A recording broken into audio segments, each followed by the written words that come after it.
Graça e paz, meus irmãos. Quero convidar você a abrir a Bíblia, Evangelho de Marcos, capítulo 1.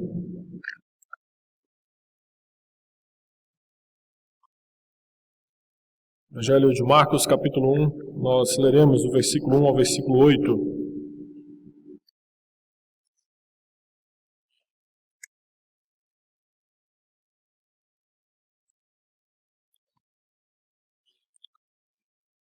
O último sermão que pregamos em Marcos, pregamos também neste texto, e naquela oportunidade avisei aos irmãos que naquele dia não iria falar sobre João Batista, e que deixaria isso para o próximo sermão, que nós iremos fazer hoje. Eu convido você a acompanhar a leitura, Marcos capítulo 1, do versículo 1 ao versículo 8.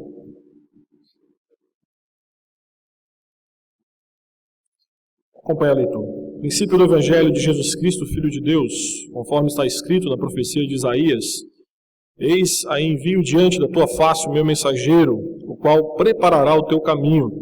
Vós o que clama no deserto, preparai o caminho do Senhor, endireitai suas veredas. Apareceu João Batista no deserto, pregando o batismo de arrependimento para a remissão de pecados. Saiu a ter com ele toda a província da Judéia e todos os habitantes de Jerusalém. E confessando os seus pecados, eram batizados por ele no Rio Jordão. As vestes de João eram feitas de pelos de camelo. Ele trazia um cinto de couro e se alimentava de gafanhotos e mel silvestre. E pregava dizendo: Após mim vem aquele que é mais poderoso do que eu, do qual não sou digno de, curvando-me, desatar-lhes as correias das sandálias. Eu vos tenho batizado com água, ele, porém, vos batizará com o Espírito. Oremos mais uma vez. Senhor, nós agradecemos ao Senhor por mais um domingo que o Senhor nos permite estarmos na tua casa para juntos cultuarmos ao Senhor. E cultuamos, Pai Santo, tendo como centralidade a tua palavra. E a nossa oração é que nessa manhã, mais uma vez, o Senhor se apiede de nós, tenha misericórdia das nossas vidas e fale aos nossos corações através deste miserável pecador, Pai Santo, que se coloca diante do Senhor simplesmente como um arauto, para proclamar não aquilo que penso, não aquilo que quero, mas aquilo que a tua palavra nos exorta, nos aconselha e nos dirige. Fala aos nossos corações, através do teu Santo Espírito, é o que te pedimos e oramos em nome de Cristo Jesus. Amém, Senhor. Meu queridos, imagine que um dia você saia da sua casa e para vir à igreja, no decorrer do caminho você pensa o seguinte: poxa, hoje bem que o pastor poderia trazer uma palavra de conforto, uma palavra de ânimo, uma palavra mais light. Porém, quando você senta, a primeira coisa que o pastor dirige a você na pregação é: arrependei-vos, raça de víboras. Ou, quem sabe, o machado já está posto à raiz da árvore, e toda árvore que não der bom fruto será cortada e lançada ao fogo. Bem-vindo ao mundo de João Batista. Era assim que João Batista pregava. Era esse o teor da mensagem daquele que é visto como o último profeta do Antigo Testamento que pregou no Novo Testamento. João Batista, ou João, o que batizava, nasceu provavelmente 5 meses antes de Jesus Cristo, na região montanhosa de Judá. Seus pais, que eram de idade avançada, seu pai Zacarias era de descendência sacerdotal e sua mãe Isabel era prima da mãe de Jesus. Por ocasião do seu batismo, do seu nascimento, como Lucas 1 narra, os seus pais eram pessoas de vida irrepreensível, mas ambos já eram pessoas de idade avançada. Para piorar a situação, Isabel ainda era estéril. Certo dia, quando Zacarias oferecia incenso no templo, o anjo Gabriel apareceu para lhe dizer que a sua mulher iria ter um filho, e o nome dele deveria ser João. Esse menino, chamado João, seria cheio do Espírito Santo desde o seu nascimento e teria como função de preparar o povo de Israel para a chegada do grande rei, para a chegada do Messias. A Bíblia nos mostra que a sua juventude foi passada na obscuridade, porque nós nada sabemos do que ele viveu na sua juventude, até que ele recebe o chamado divino para que, de fato, exerça a função de profeta e possa exercer o ministério de forma pública. A partir desse momento, como Marcos nos mostra, de repente aparece João Batista pregando no deserto. E ele aparece pregando a toda a nação de Israel, como um verdadeiro profeta, que se vestia como um, que tinha aparência de um profeta, e mais do que isso, pregava aquilo que os profetas do Antigo Testamento pregavam. Arrependam-se, porque é chegado o reino de Deus. O motivo para o seu apelo era que o reino de Deus estava próximo, e consequentemente, o grande rei Jesus Cristo estava também chegando. João falava sobre alguém que viria depois dele, e que a grandeza da esperança do futuro tinha tudo a ver com a grandeza daquele que ele anunciava, que era justamente o Messias. Dessa forma, Marcos nos mostra que João é enviado para preparar o caminho da chegada do Messias, e ele o faz de forma impactante. Assim, nessa manhã, eu quero mostrar que João Batista, ele exerce o papel de arauto do Rei Jesus Cristo. E Marcos nos mostra que João Batista, ele exerce esse papel, pelo menos de 3 formas. Nós vamos ver nessa manhã que a missão de João Batista, depois, seu método de trabalho, e por último, qual era a mensagem deste arauto. Versículo 2 e 3, fica muito claro qual era a missão de João Batista. Marcos, para autenticar a chegada do novo rei, Jesus Cristo, utiliza-se do costume dos seus dias de apontar o envio de um arauto para anunciar a chegada do rei. Isso porque naqueles dias, nenhum rei simplesmente aparecia diante dos seus súditos e dizia: olha, eu pessoal, eu estou aqui, sou o rei de vocês. Não era assim que funcionava. Naqueles dias, o rei sempre tinha um precursor, uma comitiva que ia adiante dele. O rei sempre tinha alguém enviado à sua frente para tirar os obstáculos do caminho, e mais do que isso, para alertar aos seus súditos que o grande rei estava chegando e deveria ser recebido com honras. Assim, Marcos, seguindo uma abordagem culturalmente aceita dos seus dias, se dirige para o Antigo Testamento, não para relatar a profecia sobre a chegada do rei, mas para encontrar uma profecia sobre o arauto, para dar autenticidade e autoridade para esse arauto. Por isso que o versículo 2 e o versículo 3 são referências a Malaquias capítulo 3, versículo 1, e Isaías capítulo 40, versículo 3. Marcos identifica o mensageiro como alguém que seria uma voz que clama no deserto. E essa voz é identificada não apenas em Marcos, mas nos 4 evangelhos, como João Batista. Ele é o cumprimento dessa profecia, ou dessas profecias do Antigo Testamento. Dessa forma, Marcos afirma que a chegada do novo rei, bem como a chegada do seu arauto, foi profetizada no Antigo Testamento.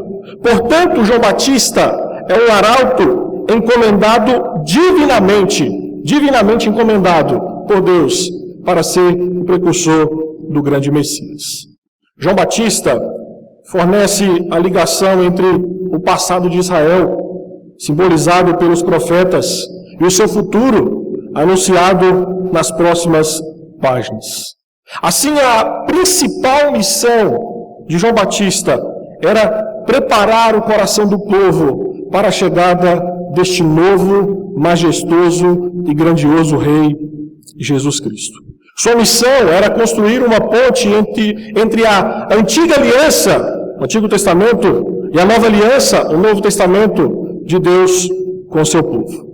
João Batista foi como um apresentador que introduziu seu convidado à plateia e logo depois se esconde atrás das cortinas, deixando que Jesus Cristo assuma o papel principal. No Evangelho de Lucas, que nós lemos na liturgia, no hino entoado por Zacarias, seu pai, por conta do seu nascimento, exalta justamente essa função preparatória que João Batista desempenhou. Lucas 1 registra: todos os que as ouviram guardavam-nas no coração, dizendo: Que virá a ser, pois, este menino? E a mão do Senhor estava com ele. Zacarias, seu pai, cheio do Espírito Santo, profetizou dizendo: menino, será chamado profeta do Altíssimo, porque precederá o Senhor, preparando-lhe os caminhos para dar ao seu povo conhecimento da salvação, no redimir dos seus pecados, graças à entranhável misericórdia de nosso Deus, pela qual nos visitará o sol nascente das alturas, para alumiar os que jazem nas trevas e na sombra da morte, e dirigir os nossos pés pelo caminho da paz. Por isso que Marcos, ao começar pelo precursor, simplesmente está dizendo: se preparem, porque Deus está perto para agir, pois o Messias está a caminho. E como precursor, a função de João Batista era simplesmente preparar de fato o coração dos súditos, o coração do povo de Israel, para a chegada do grande rei Jesus Cristo. Sua missão não era ser o caminho, mas apenas uma seta que apontava o caminho. Sua missão não era ser o rei, mas apenas uma voz que anunciava a chegada do rei. Como Marcos nos mostra, o dia messiânico, longamente esperado, estava para amanhecer. E a missão de João Batista era preparar o povo para a chegada deste grande dia. Marcos ainda nos descreve não apenas a missão de João Batista, mas nos versículos 4 a 6 nos mostra também o seu método de trabalho. João aparece, segundo Marcos nos relata, no palco da história, vestindo uma capa de pelos de camelo, comendo gafanhoto e mel silvestre, proclamando a todos a necessidade de arrependimento. E o interessante é que tudo o que Marcos descreve sobre João Batista lembrava os profetas do Antigo Testamento. Especificamente o profeta Elias. Sua vestimenta, vivia no deserto, sua mensagem, pessoas que o procuravam para ouvi-lo.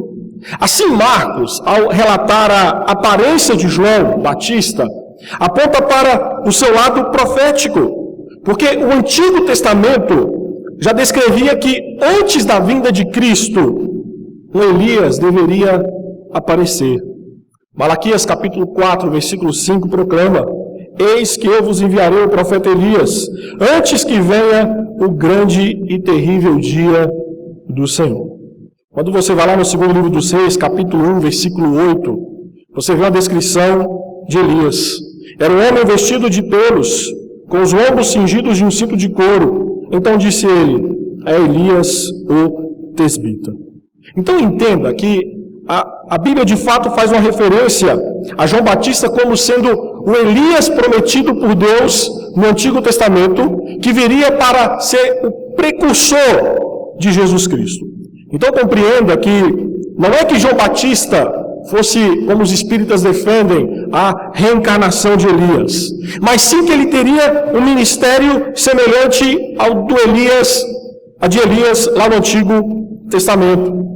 Assim, o método de trabalho de João Batista se assemelhava não apenas a Elias, mas aos antigos profetas descritos no Antigo Testamento. Pois o mesmo pregava no deserto, bem como vivia um estilo de vida simples. E o seu método de trabalho, como os profetas do Antigo Testamento, era uma pregação contra a religiosidade morta de Israel dos seus dias. Sua pregação no deserto, de certa forma, lembra a experiência de Israel quando, livres da escravidão do Egito, os israelitas foram disciplinados por Deus na preparação para entrar na terra prometida. Agora João Batista, ele está começando um novo êxodo. E apesar da sua família, apesar do seu pai ser de linhagem sacerdotal, e ele poderia gozar desses privilégios, nós vamos ver que ele não faz isso. Ele escolheu viver no deserto, justamente porque a religião dos seus dias não estava mais comprometida com Deus, mas estava totalmente corrompida. Desta forma, o seu estilo de vida simples era um protesto vivo contra a ostentação que os líderes religiosos dos seus dias viviam. Segundo nos conta o historiador Joaquim Jeremias, nos dias de João Batista e Jesus, todo o território de Israel era dominado por Roma, e os judeus de influência viviam com luxo indescritível. Tinham grandes palácios com arquitetura romana, mas mantiveram a sua fidelidade a algumas tradições do Oriente. Segundo esse historiador, os sacerdotes, ou os altos sacerdotes, viviam em palácios em Jerusalém.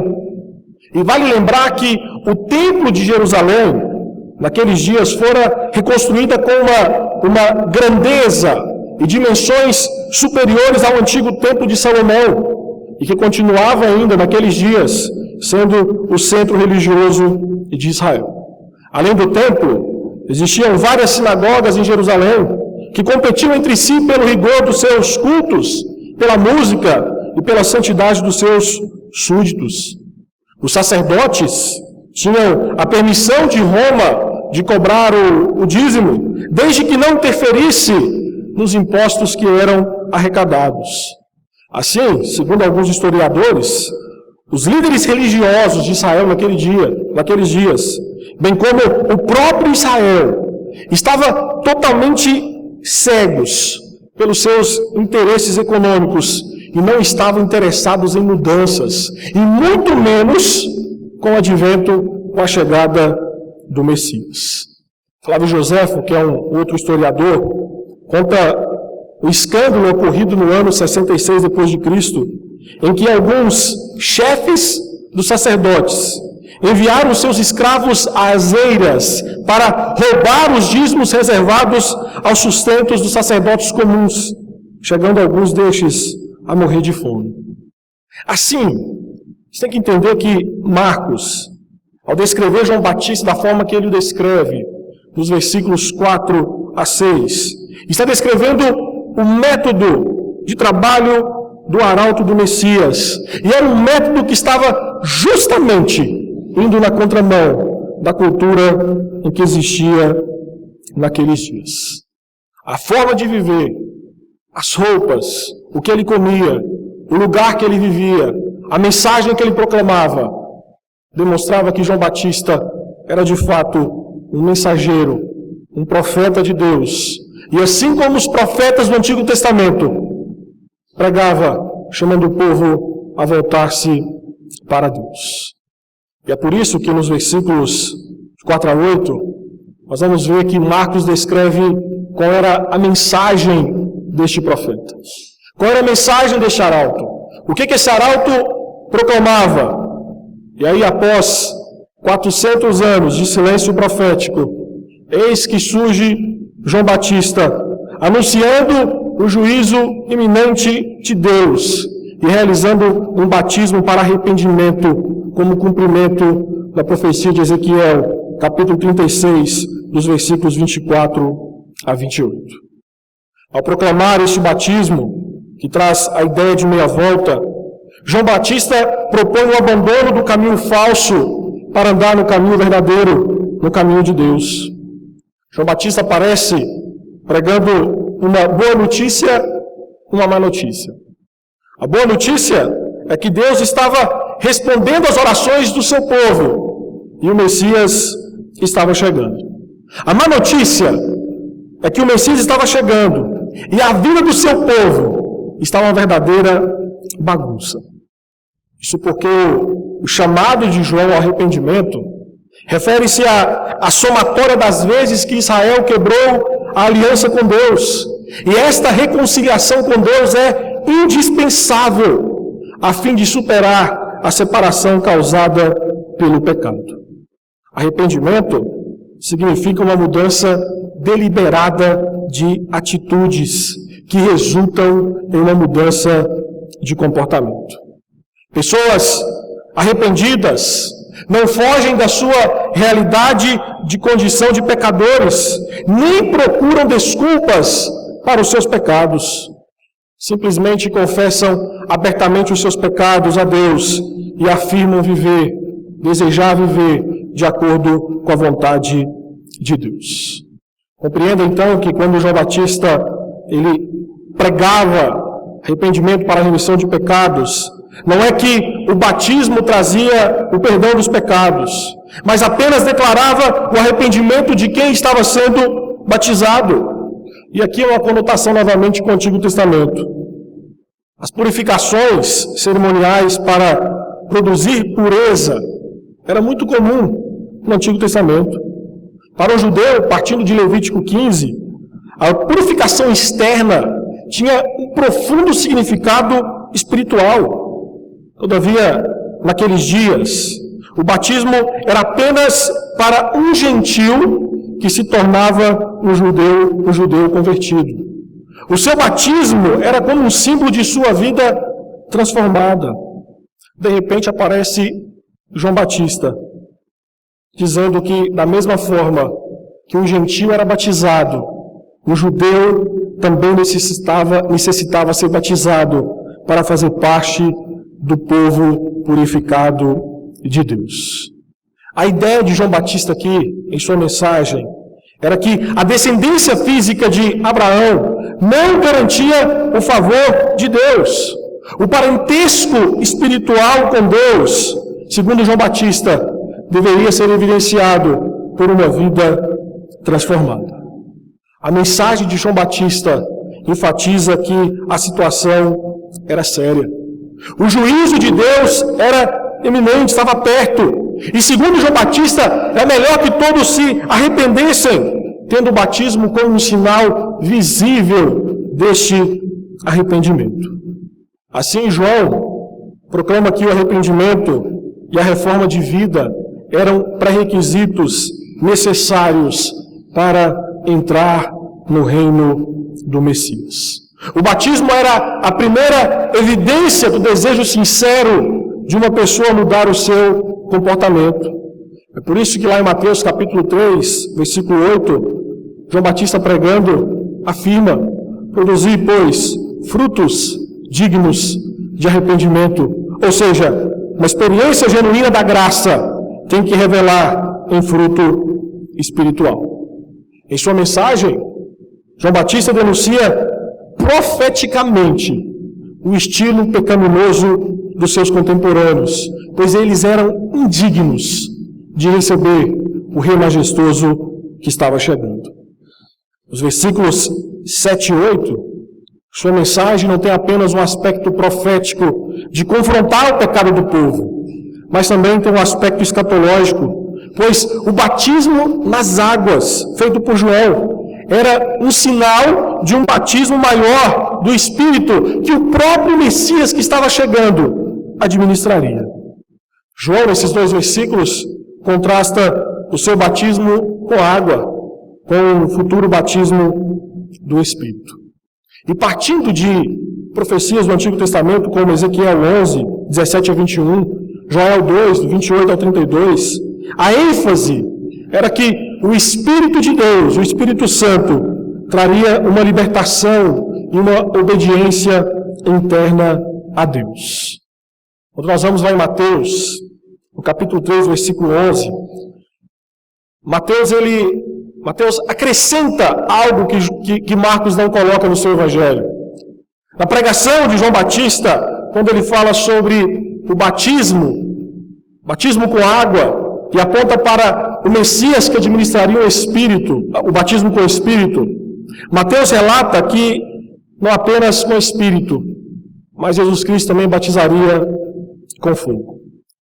Você tem que entender que quando Mateus ele acrescenta esse aspecto de batizar com o Espírito e com fogo, não é que o Espírito Santo, como os queridos pentecostais defendem, iria te dar um batismo sobrenatural. Seria ser mais forte no Espírito. Não é isso. O batismo com fogo é um batismo de juízo. Até porque, quando você segue no versículo 12 de Mateus, há uma nota de advertência vamos dizer assim, como se fosse algo adicional falando sobre esse juízo, explicando o batismo com fogo. E Mateus relata a pregação de João Batista, que terá uma pá em sua mão, falando sobre Cristo, e limpará completamente a sua eira, recolherá o seu trigo no celeiro, mas queimará a palha em fogo inextinguível. Fogo, como o Antigo Testamento nos mostra, era símbolo do juízo. Basta você olhar passagens como Isaías 29:6, Ezequiel 38:22, Sofonias capítulo 1, versículo 18. A ideia que Marcos levanta e que Mateus depois completa é que o batismo do Messias tanto abençoa como amaldiçoa. Tanto salva como também condena.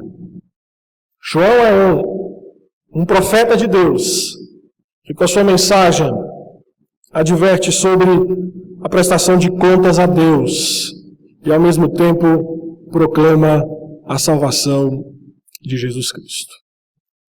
Esse João Batista, queridos, com a sua vida, com o seu método de trabalho, com a sua missão, com a sua mensagem, ele tem muito a nos ensinar. E eu quero pensar pelo menos 2 aplicações nesta manhã para mim e para você. Como que nós podemos nos apropriar ainda mais desse texto. O texto por si só já nos ajuda, mas como pregador nós temos a função de pensar em algumas aplicações de como podemos colocar esse texto em prática no nosso dia a dia. A primeira aplicação que trago para nós essa manhã é que precisamos entender que o Evangelho é uma mensagem confrontadora. O Evangelho é uma mensagem confrontadora. A mensagem que João anunciava, de fato causou agitação em Israel. E o texto nos mostra que uma multidão foi atraída para ouvi-lo pregar. E a pergunta que nós temos que fazer é: como que um homem que tinha uma pregação tão impactante como essa conseguiu atrair tanta gente? O texto nos mostra que ele não tinha boa aparência, ele não andava na moda, não era rico, não era nenhum popstar, ele não promoveu nenhuma festa para atrair as multidões, ele não promoveu nenhuma campanha evangelística com muitas bandas ou pregadores boa praça. Ele não prometeu bênçãos, não prometeu riqueza, não prometeu saúde, não prometeu cura e resolução dos problemas das pessoas que iam para ouvi-lo. Nada disso. João simplesmente pregou. João simplesmente anunciou a palavra de Deus. A sua mensagem vinha diretamente de Deus. E esta mensagem era uma mensagem dura, que incomodava muita gente, justamente porque ele não buscava a popularidade, mas buscava simplesmente cumprir a vontade daquele que o havia enviado para ser um arauto. João não era um pregador comprometido com o politicamente correto, mas ele era um profeta e profeta de Deus. E é por isso que a sua mensagem é uma mensagem de confrontação. Depois de 400 anos de silêncio profético, João aparece pregando a mensagem de arrependimento. João, com a sua mensagem, confrontava a nação de Israel que havia se desviado de Deus. A religião estava corrompida. E João aparece pregando, dizendo: volte-se para Deus. Vocês estão em pecado.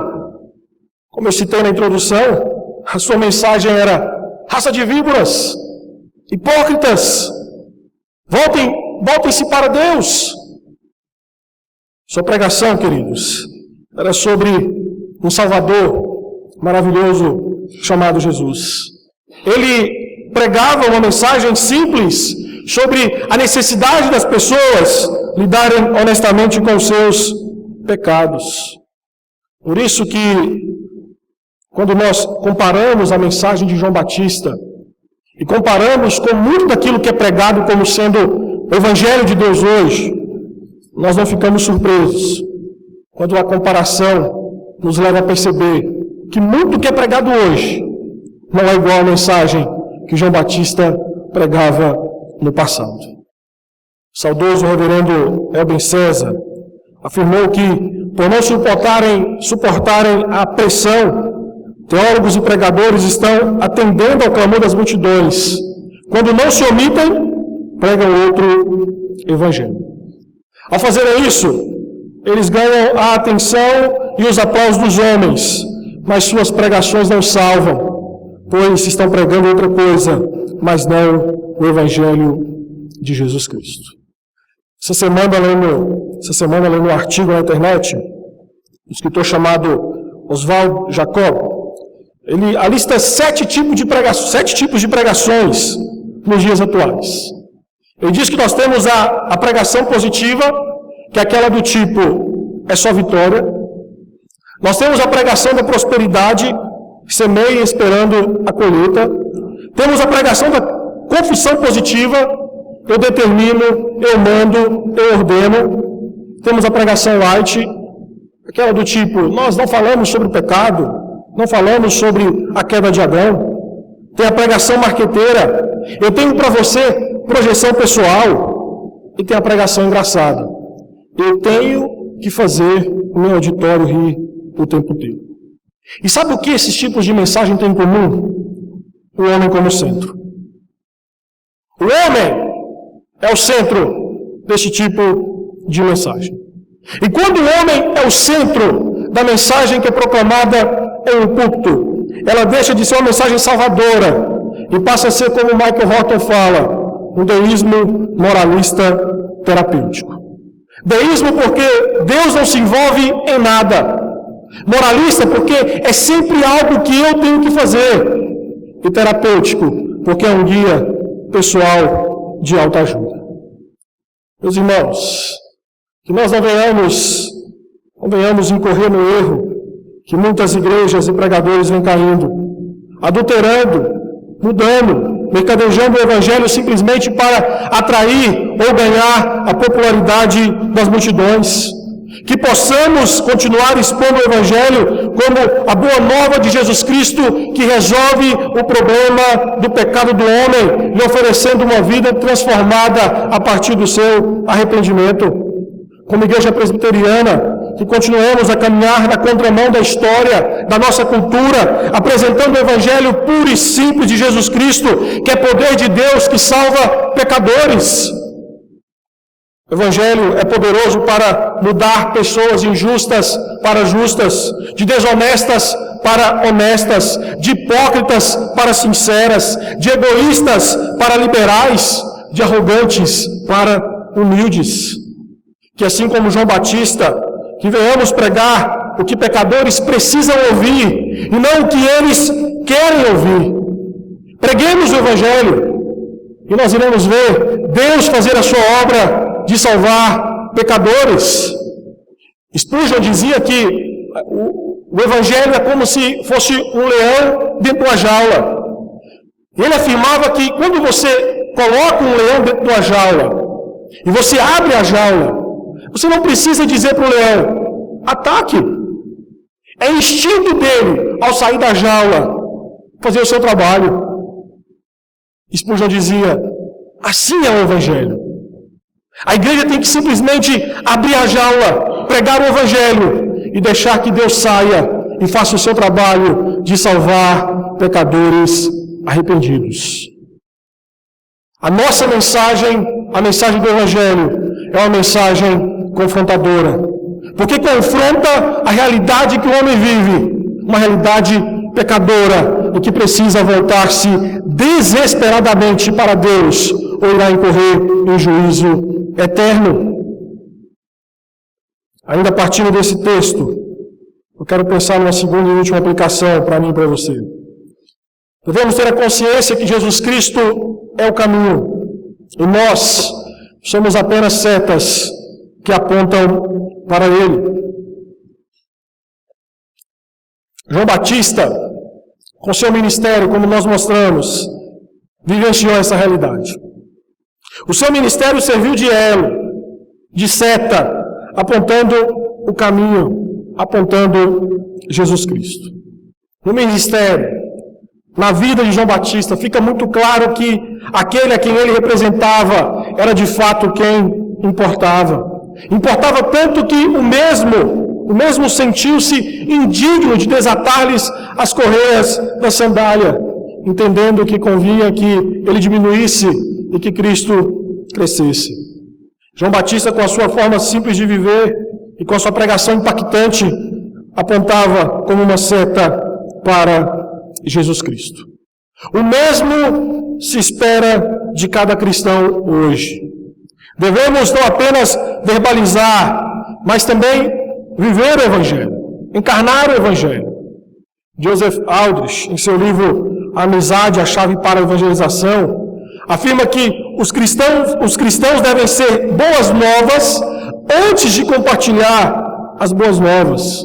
Ou seja, para ser seta que aponta para o caminho, Jesus Cristo, devemos já estar no caminho.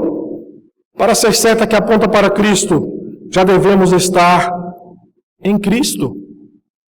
Já devemos estar em Cristo. Há outro escritor, Sheldon Vanauken, defende que o melhor argumento para o cristianismo são os cristãos. Sua alegria, certeza, plenitude. Mas o argumento mais forte contra o cristianismo são também os cristãos. Quando são melancólicos e sem alegria, quando são farisaicos e presunçosos, em complacente consagração, rigorosos e repressivos, fazendo que o cristianismo desfaleça. Evangelizar, meu irmão, é expressar o que eu possuo em Cristo e explicar como vim a possuí-lo. No sentido mais real, evangelização é apontar como uma seta para Jesus Cristo, expondo o seu caráter, o seu amor, sua justiça, sua fidelidade, sua obra. Por isso, o Evangelho e o seu conteúdo, Jesus Cristo, serão sempre mais importantes do que qualquer cristão ou qualquer pregador. Porque o pregador e o cristão são apenas setas que apontam para aquele que é maior do que eles. Todavia, com a nossa verbalização ou visualização do Evangelho, nós podemos apontar para a direção certa ou para a direção errada. Podemos brilhar no meio da escuridão, apontando o caminho da salvação, ou podemos não brilhar e milhares de pessoas padecerem. Conta-se a história que em uma ilha cercada por pedras, existia um farol que toda noite sua luz era acesa por um homem, para que a luz do farol pudesse guiar os barcos que passavam por ali à noite. Ao acender a luz, o capitão do barco conseguia visualizar as pedras e conseguia então desviar delas. Porém, um dia, o homem que era responsável por acender a luz desse farol, ele acabou adormecendo e não se lembrou de acender o farol. Outro dia, bem cedo, ao acordar, ele corre para a praia. E quando chega à praia, ele se depara com uma cena horrível. Milhares de pessoas estavam mortas às margens, simplesmente porque o barco, passando ali à noite, não viu as pedras, porque não havia luz. Bateu-se contra as pedras e muitas pessoas vieram a falecer. Sarah Paul Calley escreveu um hino baseado no poema Brilhantes Luzes de Misericórdia Nosso Pai, de Philip Paul Bliss, que teve como inspiração esta história. E o seu coro nos desafia, como cristão, a ser luz para guiar como uma seta pecadores perdidos até Cristo. Seu coro afirma: resplandeçam nossas luzes através do escuro mar, pois nas trevas do pecado almas podem naufragar. Esse é o coro do hino 308 do nosso hinário, Escuridão e Luz. E eu quero terminar esse sermão convidando você a cantar esse hino em resposta àquilo que acabamos de ouvir através da exposição da mensagem. Convido você a ficar em pé e vamos cantar juntos o hino 308. Os irmãos que vieram preparados para ofertar e dizimar terão a oportunidade de fazer isso agora. Queremos dizer para você que nos visita nesta manhã, não se sinta constrangido com aquilo que você irá ver os membros dessa igreja fazendo agora.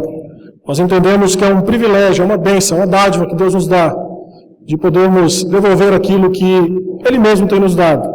E através dos dízimos e ofertas dessa igreja, é que nós mantemos trabalhos missionários, é que nós podemos assistir aqueles que têm necessidades, é que podemos manter essa igreja como proclamadora e anunciadora da mensagem do Evangelho. Cantemos.